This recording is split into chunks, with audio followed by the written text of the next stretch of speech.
Tingnan nyo to guys, matagal masira. Ganito yung battery size ng mga naka-Honda ADB. Kapag bumili kayo ng bagong Honda ADB, ito yung ginagamit na battery sa stock. Available yan dito sa ating yellow basket mga guys. Ayan o, bagong deliver lang yan mga guys. Kaya ako naman nagawa ng vlog. Kanina kasi may bumili sa amin, naka-Honda ADB siya. Yung stock battery niya umabot na ng 5 years bago masira. So ito yung hinahanap niya, GS battery. Ayan guys oh, 12.9, napakataas ng karga nito kasi bago lang.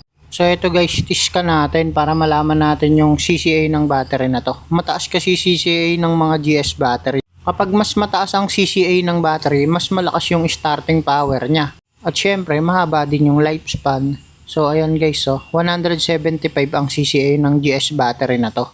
Ang battery size nga pala na to, 5L. Sukat din to sa mga naka Honda Click, NMAX version 2, Aerox version 2, Honda PCX at Suzuki Raider. Pwede din siya sa mga naka Honda Beat na bagong version. So ayun lang, na-share ko lang mga guys. Available yan dito sa yellow basket natin. Salamat, sana nakatulong.